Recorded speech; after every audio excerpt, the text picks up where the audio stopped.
Assalamualaikum warahmatullahi wabarakatuh. Anak-anakku kelas 8, hari ini kita mempelajari mengenai ilmu pengetahuan sosial, yaitu konflik dan integrasi dalam kehidupan sosial.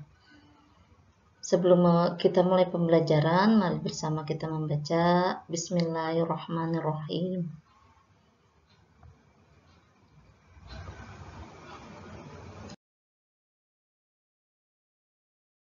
Konflik dan integrasi dalam kehidupan sosial, yaitu terdapat dua bahasan.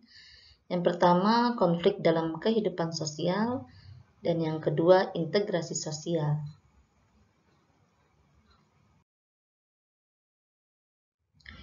Yang pertama, mengenai konflik dalam kehidupan sosial.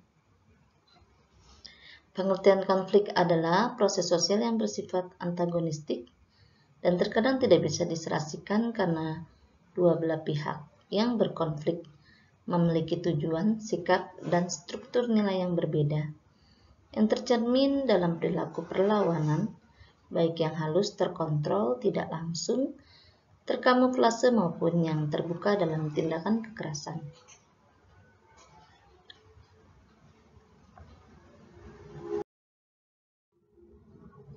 Faktor-faktor penyebab terjadinya konflik yaitu adanya perbedaan individu, yang kedua adanya perbedaan latar belakang individu, yang ketiga perbedaan kepentingan baik secara individu maupun kelompok, dan yang keempat adanya perubahan-perubahan nilai yang cepat.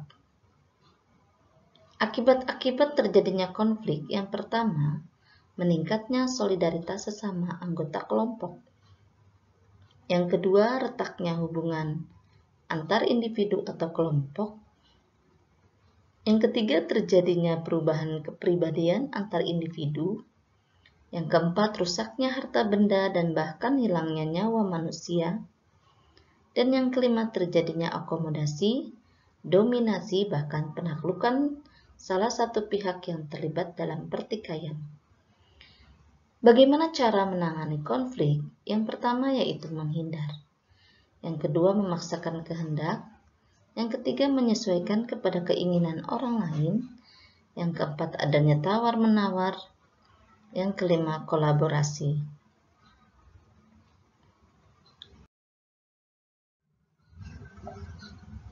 Yang kedua integrasi sosial adalah proses penyesuaian unsur-unsur yang berbeda dalam masyarakat sehingga menjadi satu kesatuan. Unsur yang berbeda meliputi ras, etnis, agama, bahasa, kebiasaan, sistem nilai, dan lain sebagainya. Faktor yang mempengaruhi cepat atau lambatnya proses integrasi yang pertama, homogenitas kelompok, besar kecilnya kelompok, 3, mobilitas geografis, dan yang terakhir, efektivitas komunikasi.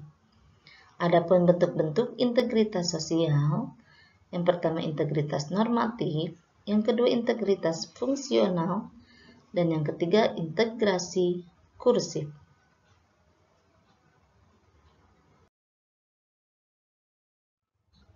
Proses integrasi melalui dua hal yaitu yang pertama asimilasi, bertemunya dua kebudayaan atau lebih yang saling mempengaruhi sehingga memunculkan kebudayaan baru dengan meninggalkan sifat asli tiap-tiap kebudayaan.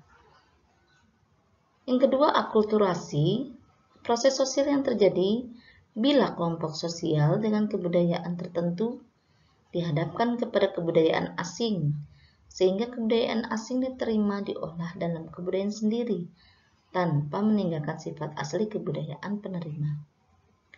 Faktor-faktor terjadinya atau faktor pendorong terjadinya integrasi sosial. A. Adanya toleransi terhadap kebudayaan. B. Kesempatan yang seimbang dalam kesempatan ekonomi. C. Adanya sikap positif terhadap kebudayaan lain. D. Adanya sikap terbuka dari golongan yang berkuasa.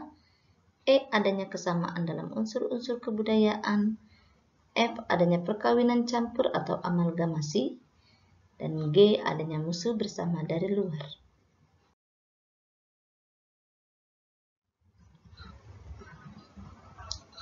Untuk di akhir Ibu berikan tugas soal, kalian simpulkan dari materi yang sudah dipelajari hari ini. Terima kasih, semoga selalu sukses. Kita tutup pembelajaran hari ini dengan mengucap ayatul hamdalah.